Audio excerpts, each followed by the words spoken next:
에베네셀 하나님, 우리가 많이 쓰는 표현인데요. 하나님이 여기까지 우리를 인도하셨다. 6개월의 삶을 하나님께서 여기까지 우리를 인도하셨습니다. 그렇다면 하나님은 어떻게 우리의 삶 가운데 개입하시고 역사하시는가? 자, 우리가 오늘 이것을 좀 살필 것입니다. 나머지 6개월도 이 말씀이 우리에게 은혜가 되셔서 하나님의 동행하심을 다 경험하실 수 있기를 소망합니다. 하나님을 믿지 않는 무신론자가 있었습니다. 근데 그 이웃에 자기가 참 사랑하고 아끼는 아이 하나가 있어요. 근데 이 아이가 교회를 다녀오고 있었습니다. 옆에는 성경책을 끼고 어른이 보니까 뭐 아기 때나 다니는 거지, 친구 따라 다니는 거지, 뭐 저러다가 마는 거지, 이런 생각을 했어요. 그래서 이 아이에게 말합니다. 길동아, 너 어디 갔다 오니? 저 예배당에 갔다 와요. 야, 너 하나님이 어디 계신지 나한테 설명하면은 내가 너한테 맛있는 사과를 하나 줄게. 그런 거예요. 이 아이가 어떻게 대답했을까요? 이렇게 대답합니다. 아저씨, 하나님이 계시지 않는 것을 한 곳만 얘기해 주시면 제가 아저씨한테 사과를 2개 드릴게요. 여러분, 살아계신 하나님에 대한 경험, 이것이 있느냐 없느냐는 얼마나 인생을 살았느냐, 혹은 얼마나 많은 지식을 가졌느냐, 얼마나 돈을 많이 가졌느냐의 영역하고는 전혀 다른 것입니다. 비록 어린아이 하나라 할지라도 그가 하나님의 임재와 은혜를 경험하면 어른이 못 보는 세계를 볼 수 있습니다. 자, 오늘 우리가 하나님 앞에 나왔는데요. 이 예배 가운데 하나님의 살아계심을 체험할 수 있기를 소망합니다. 자, 우리가 왜 예배를 드려야 할까요? 예배는 하나님의 임재가 강하게 나타나는 특별한 시간이기 때문입니다. 자, 그 시간은 구별된 시간입니다. 다른 많은 일들 중에 오직 하나님께만 집중하고 하나님 안에만 들어가려고 하는 시간이죠. 자, 그 중에 우리는 많은 예배 중에 주일날, 우리가 주님의 날 이렇게 부릅니다. 우리가 일요일 이렇게 부르는 것보다 주일 그렇게 부르는 이유가 있는데요. 우리의 지금 있는 그 일주일의 요일은 이 그리스 신화에서 나온 신들의 이름으로 되어 있습니다. 그리고 이집트 신, 그리스 신, 로마 신이 합쳐져 있어요. 월, 화, 수, 목, 금, 토일. 그럼 이제 일종의 우리가 잘 아는 대로 뭐 태양, 달, 뭐 화성, 뭐 이게 다 그런데 여기에 다 신들의 이름이 붙여져 있습니다. 근데 우리나라 표기로는 그냥 월, 화, 수, 목 이렇게 돼 있어요. 자, 그런데 뭐 다른 요일은 우리가 차지하고라도 일요일은 그냥 우리가 일요일 이렇게 부르기가 어렵습니다. 일요일이란 표현은 이제 태양신을 섬기는 날인데요. 이 날은 우리가 예수님이 죽음을 이기시고 부활하셔서 승리하신 날이기 때문에 우리가 굳이 보통 명사로 되어 있는 썬데이보다는 로드스데이, 주님의 날로 우리가 부르고 이 시간을 지킵니다.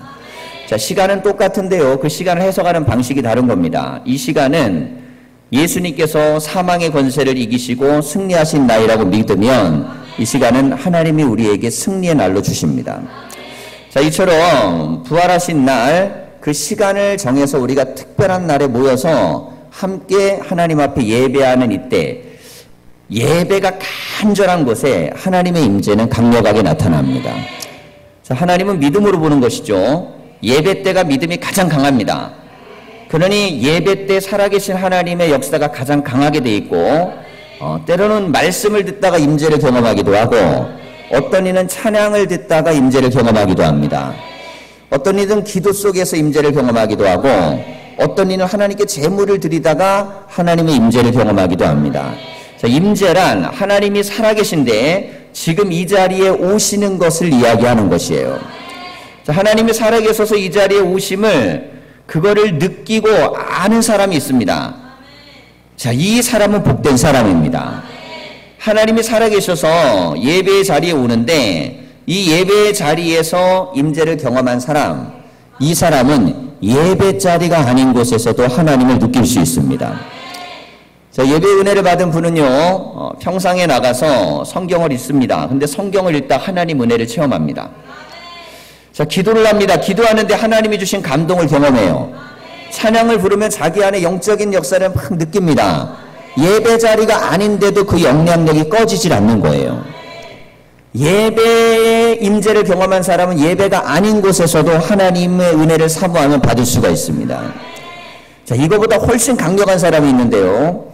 그 사람은 지금 찬양하는 것도 아니고 기도하는 것도 아니고 뭐 말씀을 묵상하는 것도 아닌데 내가 일상적으로 업무를 보고 있고 사람을 만나고 일상적인 일을 하는데 하나님의 동행하심을 느낍니다. 언제 어디에서나 살아계신 하나님을 느끼는 것이에요. 이 어린아이가 말하는 거예요. 하나님이 안 계신 곳이 있으면 말해보아라. 하나님이 안 계신 곳이 있으면 한 군데라도 말해 주십시오. 여러분, 우리가 여호와를 섬기되 범사의 하나님을 섬길 수 있기를 축원합니다. 범사가 뭡니까? 모든 일에서 하나님이 살아계심을 믿고 하나님이 함께 하심을 체험하는 것입니다. 그래서 이렇게 사모하세요. 기도하십시오. 하나님, 내가 예배 자리에 오면 하나님이 살아계심이 느껴지게 해주십시오. 여러분, 하나님은 살아계십니다. 그렇기 때문에 느낄 수 있어요. 우리가 가공적으로 만들어서 믿어야지 해갖고 만드는 게 아니에요. 여러분, 그렇다면 그 수많은 사람들이 신앙에 대한 회의가 있을 거고 믿음에 대한 회의가 있을 텐데 이게 생각해가지고 사변적으로 철학적으로 해서 안 믿어지면 다 떠나겠죠. 그런데 교회는 하나님에 대한 체험 있는 사람들이 있는 것입니다. 예배를 통해 하나님을 만나고 그 예배가 우리를 이끌어냅니다. 자, 오늘 이야기는요, 에베네셀 하나님에 대한 이야기는 예배에 대한 이야기입니다. 자, 이스라엘이 부족 동맹체였습니다. 우리말로 하면 이제 부족 동맹체고요. 그들 편으로 하면 지파 동맹체입니다. 12지파로 이루어져 있는데 그 조상들이 야곱의 12아들로 돼 있어요. 그래서 12지파가 출애굽을 해서 가나안 땅, 지금 있는 이스라엘 땅으로 들어가서 거기에서 땅 분배를 하고 살아가고 있었습니다. 왕은 없었어요. 그들은 오직 하나님만 왕으로 섬겼습니다. 자, 그때 지도자는 누구였냐면 하나님께서 특별히 세워서 만든 지도자, 그들의 역할을 감당했는데 그들을 사사라고 합니다. 자, 이스라엘의 사사는 지파와 상관없이 하나님이 쓰시고자 하는 이들이 일어났어요. 그 중에 이스라엘의 이 마지막 사사의 흐름에 들어가는 사람이 바로 엘리라는 제사장입니다. 근데 이 엘리 제사장은 아들이 둘이 있었어요. 근데 제사장은 당시에 아버지가 제사장이면 아들도 당연히 제사장이 되도록 레위 지파의 사람은 세습을 하도록 돼 있었습니다. 성전이 없을 때였기 때문에 산당, 곧 큰 산에 하나님을 섬기는 그런 제단을 만들어 놓고 거기서 하나님을 섬겼는데 그 중에 큰 제단이 실로라는 곳에 있었어요. 근데 이 실로에서 제사장 역할을 감당했던 사람이 홈리와 비느하스라는 사람입니다. 근데 이들은 제사장이지만 하나님을 체험해 본 경험이 없어요. 제사를 드리지만 하나님의 임재를 경험해 본 경험이 없어요.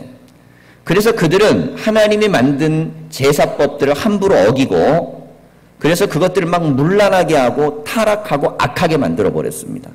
하나님이 진노하셨어요. 결국엔 그들은 전쟁터에 나가서 참혹하게 죽임을 당하고 인생을 마감하게 됩니다.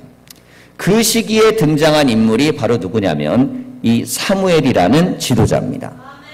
사무엘은요, 좀 출생이 특이합니다.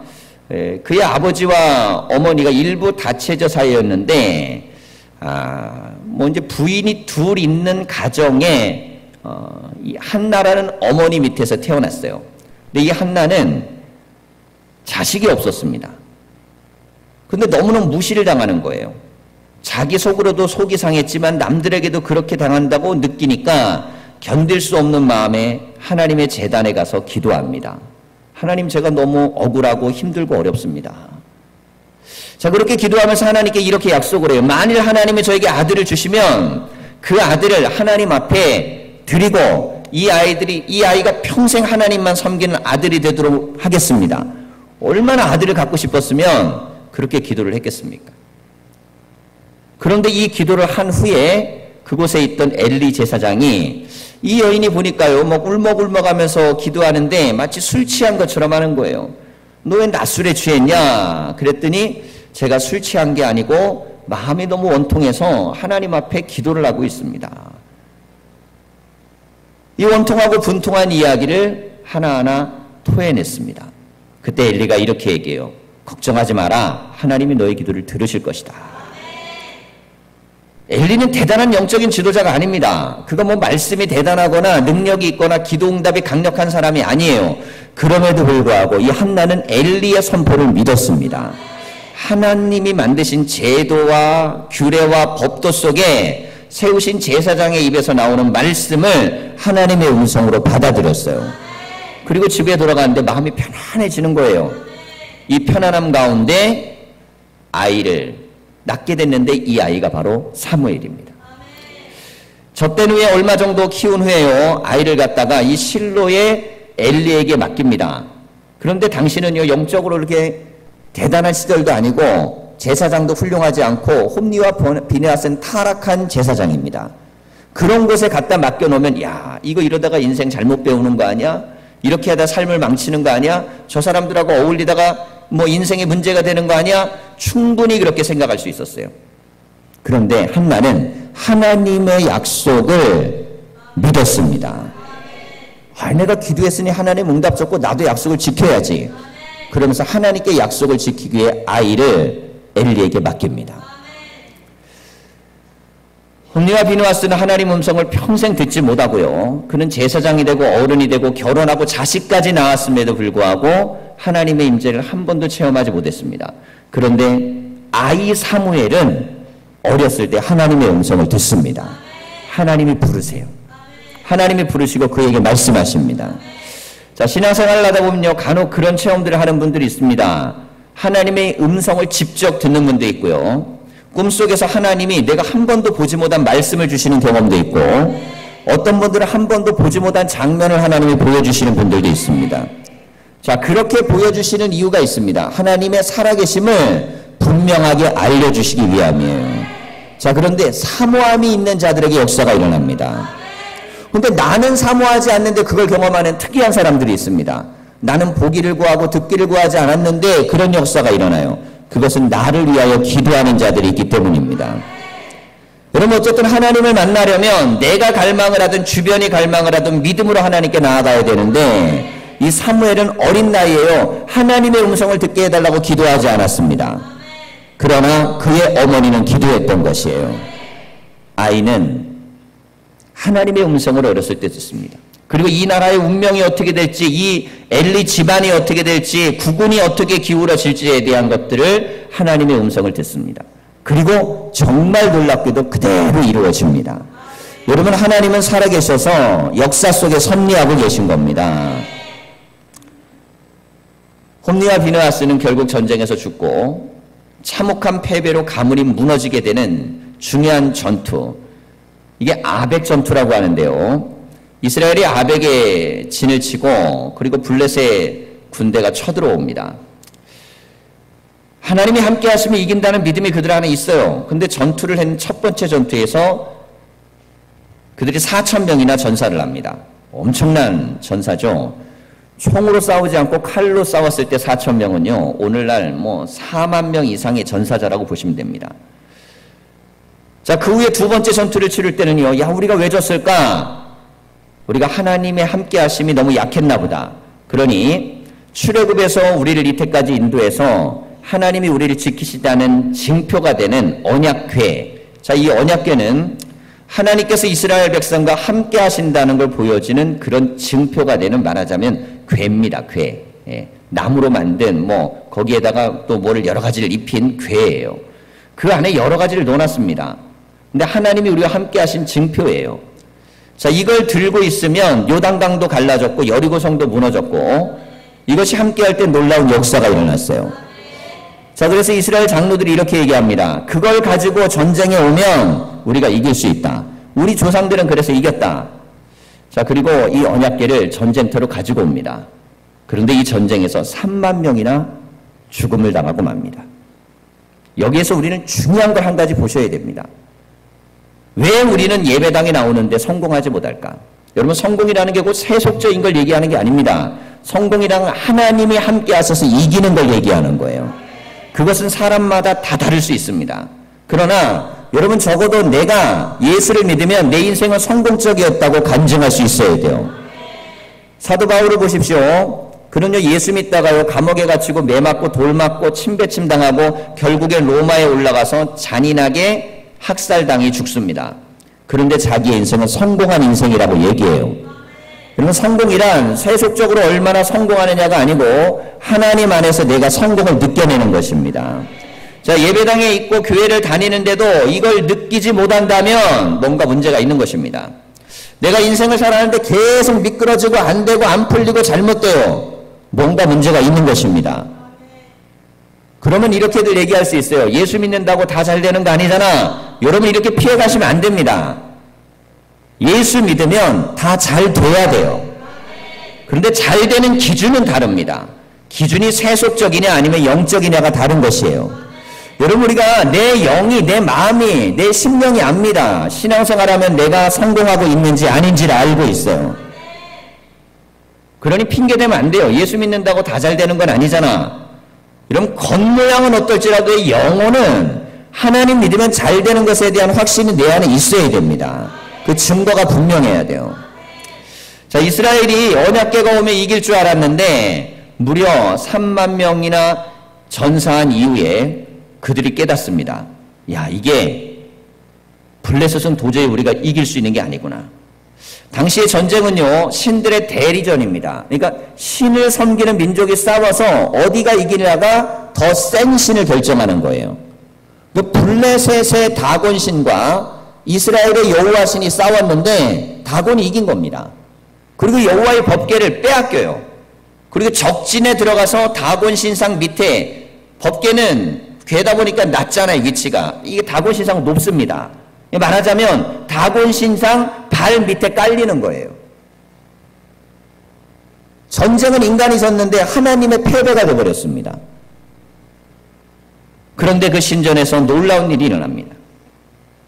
신전에 언약궤를 갖다 놨는데 그 다음날 보니까 이 다곤 신상이 엎드려져서 언약궤 밑으로 엎드려져 있는 겁니다. 이게 사람이 쓰러뜨릴 수 있는 게 아니에요. 야, 어떻게 이런 일이 있지? 다시 세웠습니다.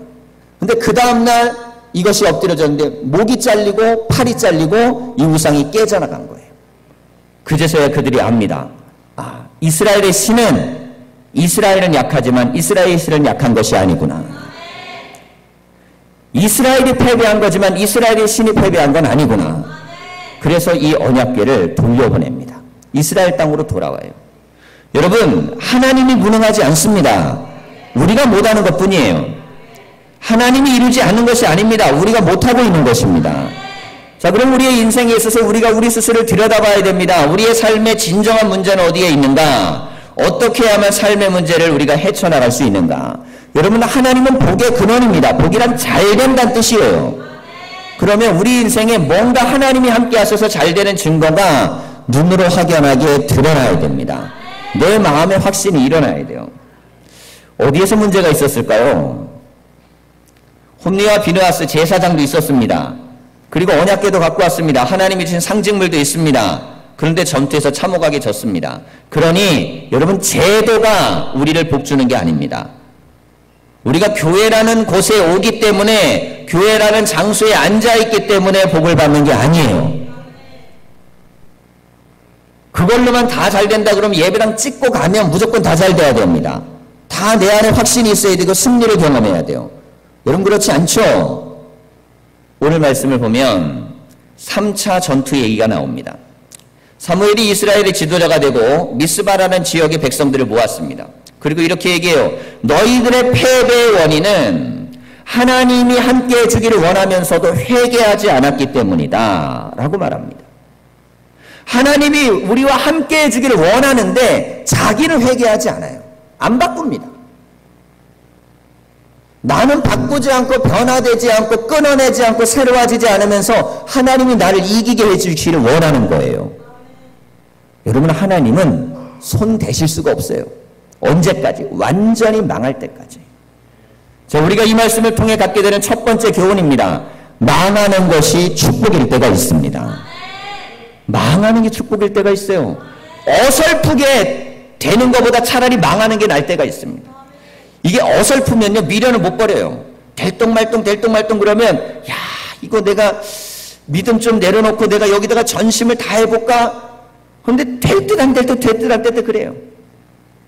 어설프면 오히려 망하니만 못합니다. 하나님이 사무엘을 세우시기 전에 이스라엘을 쫄딱 망하게 만드셨어요. 그래서 깨닫게 하시는 거예요. 우리의 생각과 판단 갖고 되는 게 아니구나. 여러분, 우리가 하나님을 의지할 거면요, 전심으로 의지하셔야 됩니다. 전심으로 하셔야 돼요. 신앙은 어설프게 하는 것이 아닙니다. 하나님을 믿을 거면 참으로 믿고 진실로 믿어야 돼요. 미스바에 모였을 때 사무엘이 얘기합니다. 당신들이 갖고 있는 우상을 겸해서 섬겼던 우상들을 버리십시오. 하나님도 있으면 좋고 우상도 있으면 좋고 이것도 있으면 좋고 저것도 있으면 좋고 아니라는 거예요. 하나님만 섬겨야 되는 것입니다. 여러분, 인생이요, 잘 될 수 있는 길이 하나님만이라고 믿으면요, 나머지 것들은 하나님의 도우시는 도구가 됩니다. 근데 이게 아니고 하나님 말고 다른 것도 여러 가지가 필요하다 그러면 그게 나에게 우상이 되는 거예요. 자녀를 돈 써서 키우려고 하지 마십시오. 그럼 돈 때문에 망합니다. 자녀는 돈으로 키우는 게 아닙니다. 자녀는 하나님의 말씀으로 양육하는 것입니다. 그때 돈을 쓰면 그 돈은 살리는 돈이 되는 거예요. 우리의 환경을 바꿔주고 좋은 곳에 데려다 놓는다고 사람이 다 성공할 것 같습니까? 인생에 대한 성패에 대한 부분이요, 어느 지위나 위치에 올라갔다고 성공이 아닙니다. 내 영혼이 하나님과 동행하고 함께하는 은혜를 경험할 수 있어야 돼요. 사무엘이 기도합니다. 금식하면서 이때까지 모든 걸 끊고 하나님을 온전히 예배하자. 그리고 백성들이 모여서요, 진심으로 기도하면서 여호와를 찾습니다. 그래서 은혜를 받아요. 자, 우리가 여기서 두 번째 원리를 보셔야 됩니다. 언약궤가 왔는데도 안 됐는데 사무엘이 인도하니까 됐습니다. 오늘 9절 말씀을 좀 함께 우리가 읽을 텐데요. 함께 읽어보겠습니다.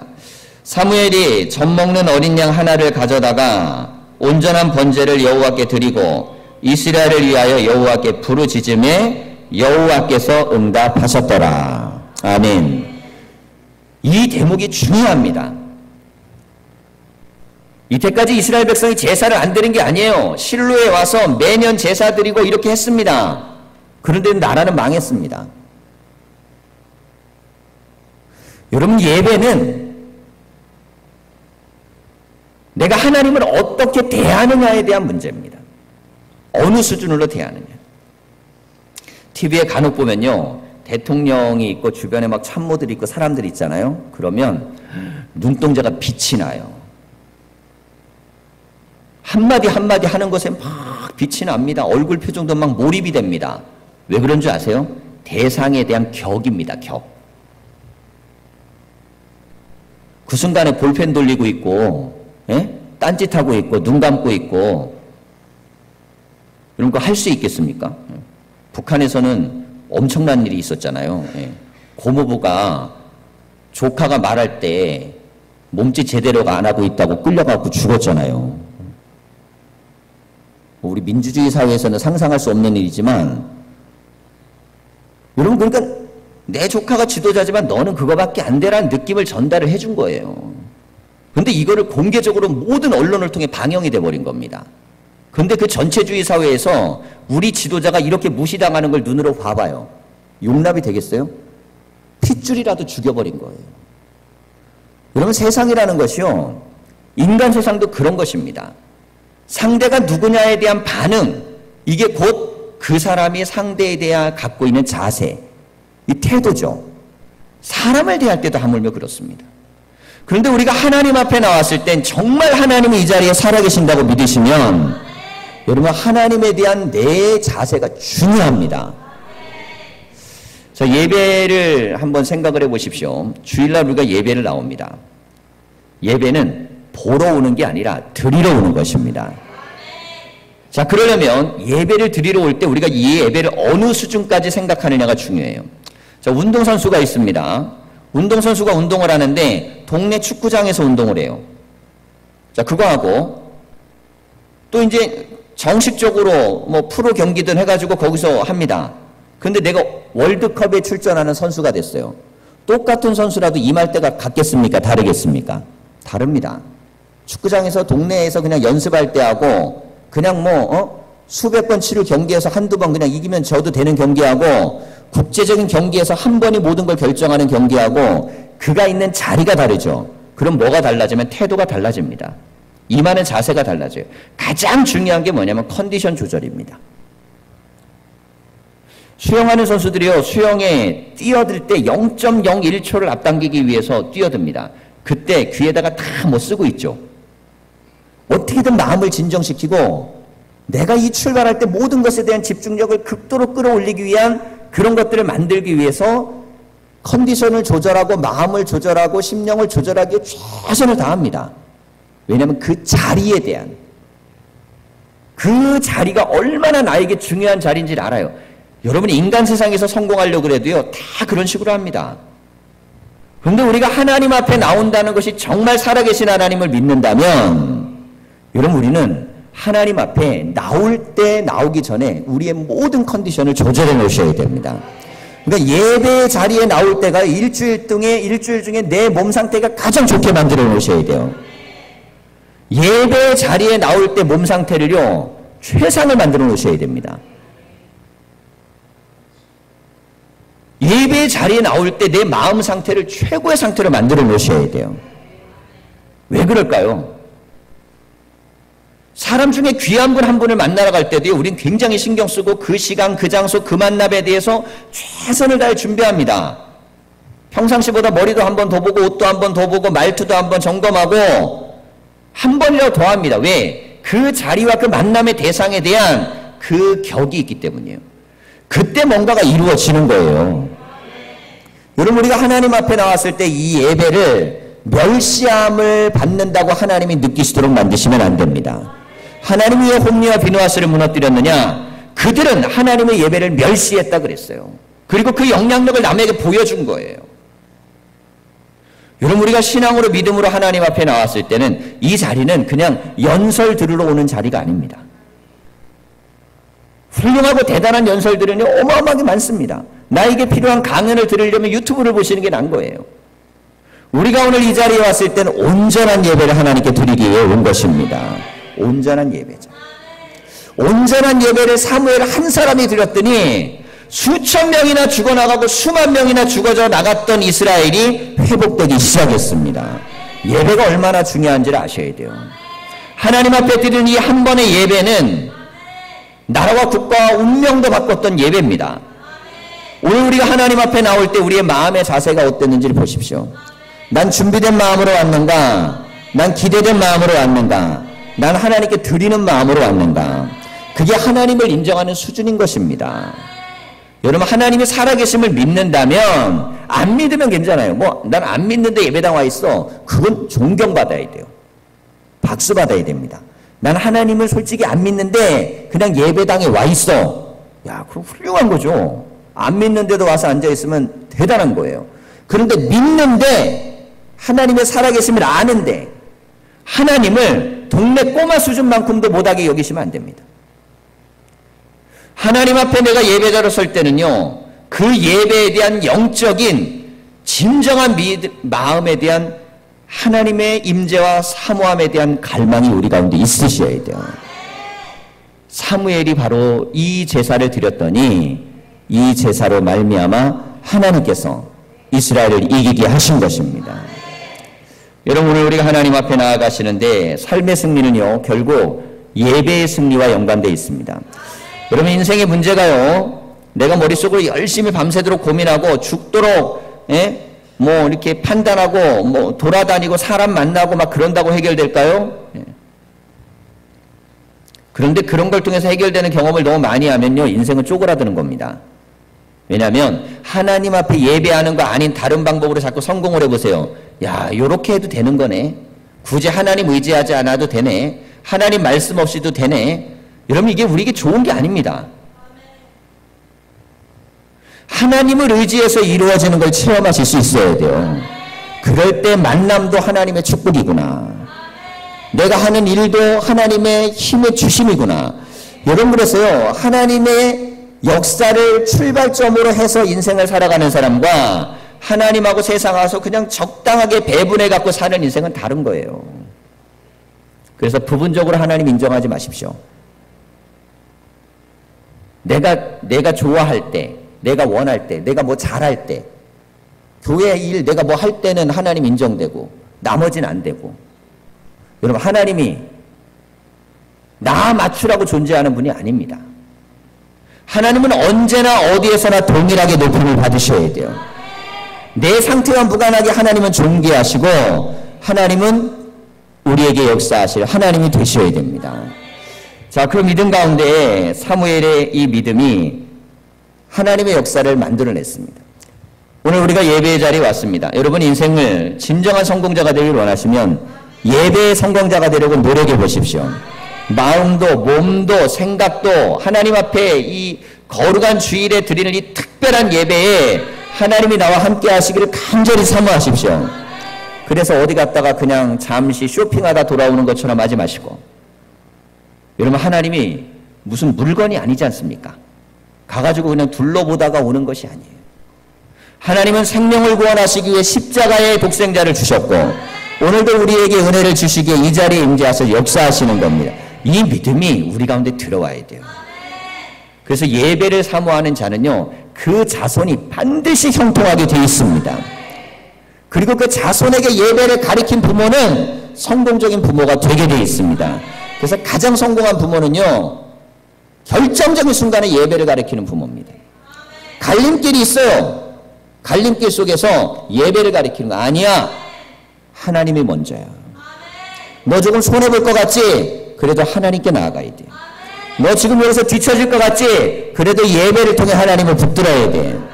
여러분, 진정한 예배자를 만들어 놓으시면 그러면 됩니다. 자, 그런데 문제는 이거예요. 그렇게 와서 앉아는 있어. 그런데 예배 은혜를 못 받아. 그러면 안 됩니다.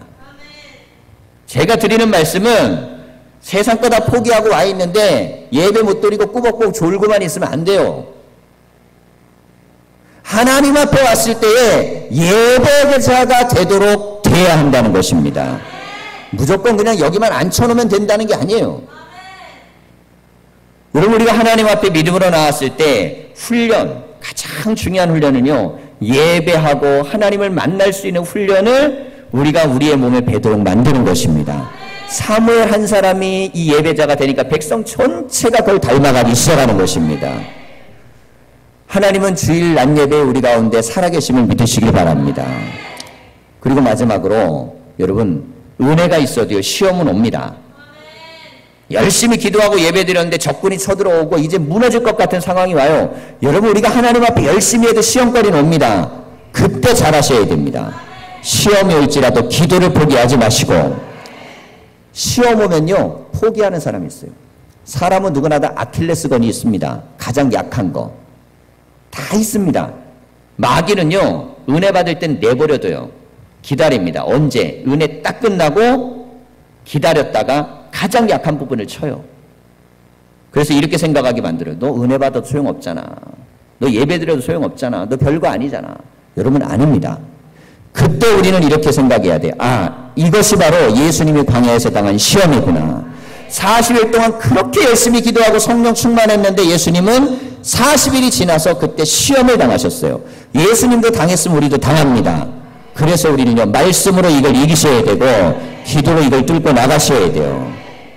말씀과 기도 가운데 우리의 인생의 길을 여십시오. 오늘 이 에베네셀 하나님, 여러분 6개월의 남은 기간을 어떻게 사시겠습니까? 예배자가 되십시오. 그리고 진정으로 하나님 앞에 기도하고 매달리고 하나님을 체험하십시오.